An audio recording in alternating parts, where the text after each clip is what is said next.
Cincinnati artist Jim Farr is a Hall of Fame master pinstriper who's worked on a variety of canvases like cars, motorcycles, and even fire trucks.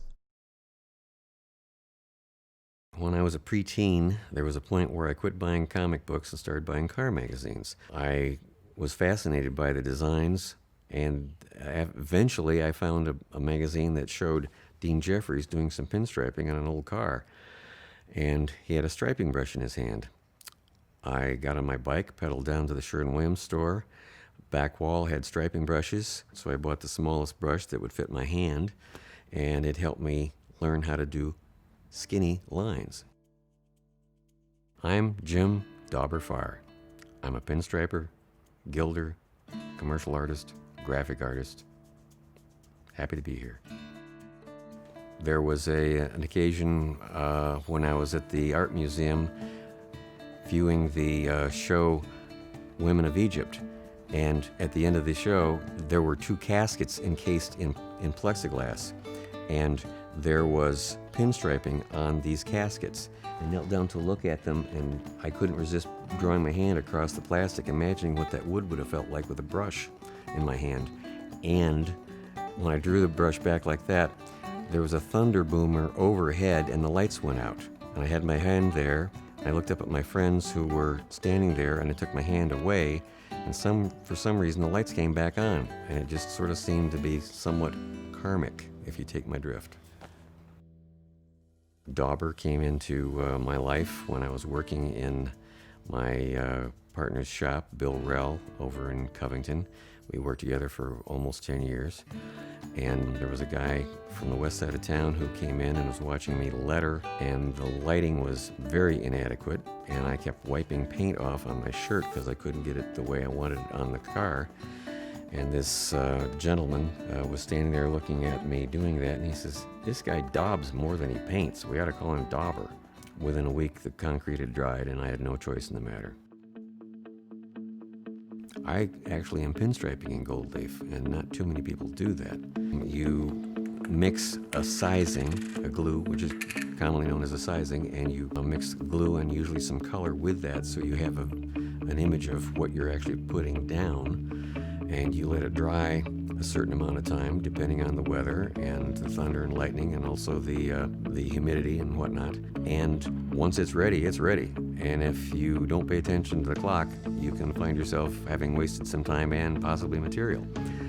And it's entertaining sometimes, but also challenging. You've got to pay attention to detail. Simple as that.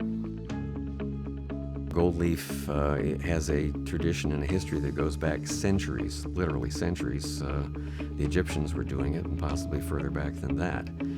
It came into vogue again during the Renaissance, actually prior to the Renaissance and so forth, subsequently in churches and things of that nature. Began being used on picture frames and things like that.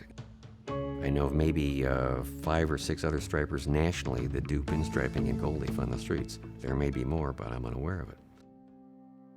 Where do I get inspiration from? Everywhere.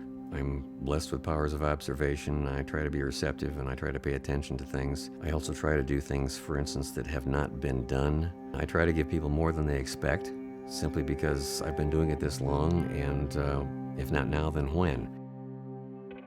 There was a very humbling experience in 2006 for me and for Bill. He was contacted and was told that the National Hot Rodding Association was going to nominate him for induction in the Drag Racing Hall of Fame. He said, "I won't do it unless you also incorporate Dauber in that."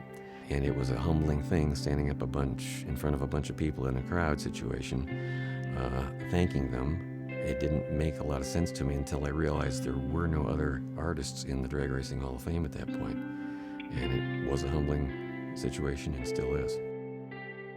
I've done a wide variety of work for folks, including the Museum Center, the Fire Museum, multiple radio stations, the Cincinnati Zoo, clients involving race cars, hot rods, motorcycles, all over town. Everything you see around and behind me, and everything that I do is original, and it's hand done. I do not use a computer for my art. I do not do anything in vinyl. Everything I do is done the original way, the right way. I like the smell of paint. I like the feel of brushes in my hands. I want to do it right or not at all. Pinstriping is sort of a Zen thing for me. You got to be in a good frame of mind. I do yoga, I do meditation twice a day, and it gives me a good frame of mind. It keeps me calm. You can't do pinstriping without having brush control. You don't have brush control unless you've got some control up here and in here. It's logical. I tend to look at a naked panel and I can imagine, things growing out like a blooming flower, and God willing, it'll bloom wherever the brush is pulled up. My grandmother was the first one to encourage me to do art. Art is not as easy as it might seem. There are a lot of people who figure that you just put a coin in a slot and out pops art. It doesn't work that way. You've got to think, you've got to be versatile, you've got to be diverse, you've got to be qualitative, you've got to be all of those things, and you better know how to market yourself too, to a certain extent. I am grateful to have work.